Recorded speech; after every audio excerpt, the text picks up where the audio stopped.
Oke, selamat siang Pak. Saya ingin mendaftar dalam bidang marketing di perusahaan Bapak. Oke, selamat siang. Oke, pertama saya akan bertanya, nama Bapak siapa ya? Oke, nama saya Renar Giovanno. Oh, berasal dari mana ya, Pak? Asal saya dari Kota Malang, Pak.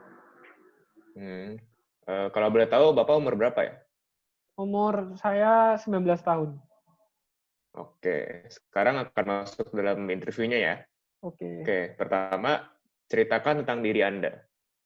Oke, pertama-tama saya merupakan salah satu mahasiswa lulusan jurusan dari manajemen. Saya dapat mengatakan bahwa saya termasuk tipe orang yang ekstrovert. Karena pada dasarnya saya sangat tidak suka jika hanya berdiam atau bisa dibilang tidak melakukan apa-apa dalam kehidupan sehari-hari saya. Saya harus memiliki sifat dasar yaitu mempunyai kegiatan atau melakukan suatu hal yang bermanfaat untuk diri saya. Sebagai contohnya, waktu masa kuliah saya bisa dibilang sering mengikuti kegiatan-kegiatan mahasiswa yang diadakan oleh kampus. Saya juga aktif menjadi panitia dalam sebuah acara. Selain itu, saya juga orang sebagai pekerja keras, di mana saya dari hari ke hari selalu melatih bakat dan keterampilan yang saya miliki selama ini. Saya juga sangat antusias dan semangat untuk mengembangkan bakat-bakat dan keterampilan saya itu, karena saya memiliki tujuan untuk bisa membuat orang lain bangga dengan diri saya dan meraih tujuan yang saya inginkan. Oke, yang kedua, kenapa Anda ingin bekerja di perusahaan ini? Ya, saya sangat-sangat ingin bekerja di perusahaan ini karena menurut saya perusahaan ini sangat cocok dengan diri saya yang saya alami pada saat ini. Saya memiliki beberapa potensi yang saya miliki dalam diri saya dan melihat potensi-potensi tersebut sangat bisa saya kembangkan di perusahaan Bapak.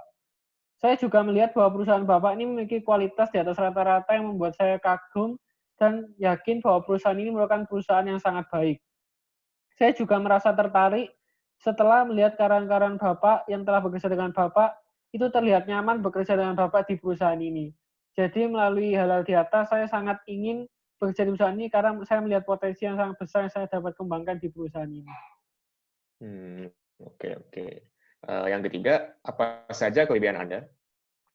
Ya, setiap orang pasti memiliki kelebihan dan termasuk dalam diri saya. Saya merupakan tipe orang yang pertama yang pasti saya adalah orang yang bekerja keras. Saya merasa puas setelah saya bisa mencapai target yang saya inginkan. Jika target itu belum tercapai atau masih kurang, maka saya bisa sangat menyesal. Jadi saya sangat bekerja keras untuk mencapai sebuah target yang diinginkan. Selain itu, saya juga bisa dibilang sebagai orang yang tepat waktu. Saya sangat tidak suka dengan yang namanya terlambat atau menunda-nunda. Jika pekerjaan atau tugas itu bisa dikerjakan sekarang, kenapa harus nanti? Saya sangat setuju dengan peribahasa tersebut karena saya sangat suka jika pekerjaan itu selesai sebelum deadline dan saya sangat suka dengan apa yang namanya on time. Sehingga tidak ada kata terlambat dalam mengerjakan dalam diri saya. Saya juga bisa dibilang orang yang jujur karena semasa hidup saya diajarkan hal-hal yang jujur oleh orang tua sehingga ajaran itu selalu tertanam dalam diri saya. Bagus, bagus. Yang keempat, di mana Anda melihat diri Anda dalam 5 tahun? Dengan durasi selama 5 tahun ke depan, saya dapat melihat diri saya di posisi yang cukup matang. Saya sangat yakin bahwa saya dapat berkontribusi sepenuhnya di dalam perusahaan ini. Saya dapat memberi jaminan dari sekarang, kalau 5 tahun ke depan, saya akan membuat sebuah gebrakan yang bisa merubah perusahaan ini menjadi lebih baik. Saya juga bisa mengatakan bahwa dengan komitmen dan keseriusan yang saya miliki, itu akan saya terapkan di perusahaan ini, dan saya berjanji saya akan totalitas dalam perusahaan ini, dalam melakukan setiap kegiatan yang ada, sehingga 5 tahun ke depan saya akan membuat Bapak bangga dengan diri saya. Jadi inti dari jawaban ini saya sangat meyakinkan Bapak bahwa dalam 5 tahun depan saya dalam posisi yang cukup baik dan bisa membuat Bapak bangga dalam diri saya. Oke, oke. Yang kelima, apa saja kelemahan Anda? Ya untuk kelemahan saya memiliki kelemahan yaitu pelupa dan ceroboh. Semasa SMA dulu, saya sangat orang yang sangat pelupa. Saya sering kehilangan barang saya karena saya sangat lupa menaruhnya di mana.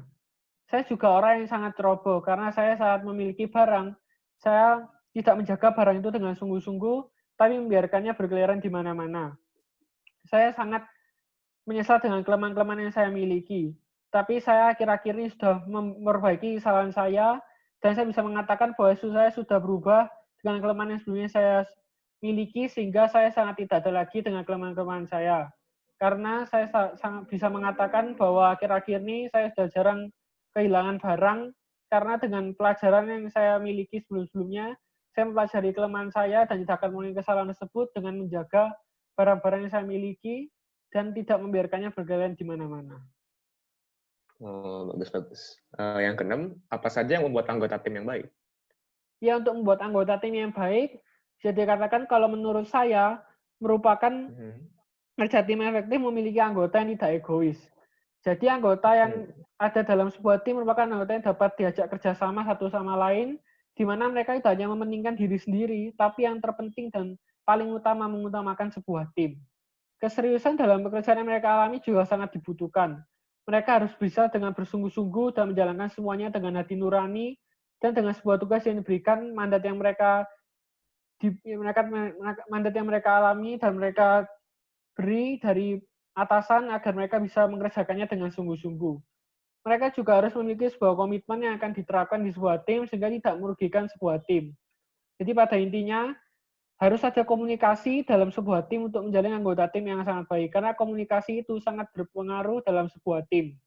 Jika komunikasi itu berjalan dengan baik satu sama lain, maka akan tercipta sebuah keharmonisan dalam tim. Dan jika ada keharmonisan, maka sebuah tim atau goal tujuan yang ingin dicapai itu pasti akan tercapai. Oke. Yang pertanyaan terakhir, dapatkah Anda memberi saya contoh ketika Anda telah bekerja dengan baik di bawah tekanan?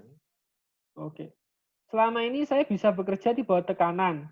Saya dapat mengatakan itu karena saya dapat memberikan contoh, salah satunya saat saya berada di kampus. Saya tidak pernah terlambat mengumpulkan tugas di kelas maupun di koordinasi walaupun di deadline yang sama. Pernah saya memiliki tugas yang sangat amat banyak dan diberi deadline yang sangat singkat. Sehingga membuat saya lelah, tapi saya mengerjakan semuanya dengan semangat karena saya berpikir bahwa ini merupakan sebuah tugas yang harus saya kerjakan, dan akhirnya semua itu bisa terkumpul tepat waktu. Meskipun pada waktu itu tekanan yang saya alami cukup besar. Karena saya tidak terlalu memperhatikan tekanan tersebut, yang saya pikirkan saya harus menjalankan semuanya dan mencapai tujuan yang diinginkan. Oke deh. Oke, terima kasih ya Bapak Rainer. Nanti saya akan kabarkan secepatnya ya. Oke, makasih Pak. Oke, Pak.